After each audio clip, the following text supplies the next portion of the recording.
And so when you see people online and they're going, no, the only reason it feels good when you get out of the cold is because you stop hitting yourself in the head with a hammer. Or, I don't know exactly what they're saying.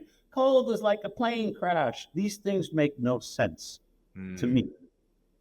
But they give the audience a reason to avoid something that they don't want to do anyway. You don't need a reason. If you don't like the cold, just say you don't like the cold. Just don't do it. It's fine. Type 2 diabetes is a $1 billion a day industry in this country. And by industry, I mean it's a massive profit center. And if people got it in their head that they could fill their bathtub up with tap water and get in there for 5 or 10 minutes to reverse their type 2 diabetes so they don't have to start shooting themselves in the stomach with insulin, well, what would happen to this $1 billion a day industry? Type 2 diabetes is reversible, and not a little bit. Like, it is reliably reversible. However, the revenue stream that heads to the physicians and to Novo Nordisk, that would disappear. Type 1 diabetes is different. A type 1 diabetic suffers from an autoimmune disorder so that the pancreas no longer makes insulin. And the genetically engineered insulin, so this is human insulin, made by E. coli bacteria that have been engineered to produce it. They saved my son's life.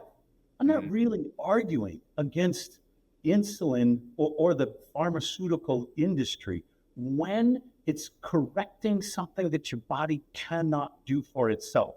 What I'm arguing against is the propaganda machine that has convinced people, your type 2 diabetes is lifetime and degenerative, and there's basically nothing you can do. You should keep coming back and filling your prescription.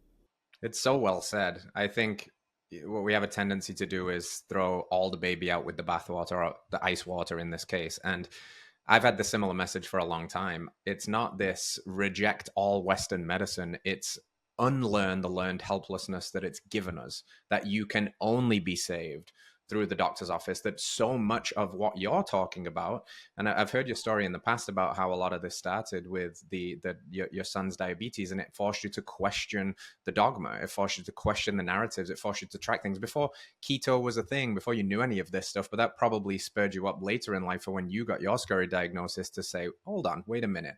There might be something I can do, my role in self-responsibility over my health. And I think that's a really empowering frame. Like, go to the doctors if you need them.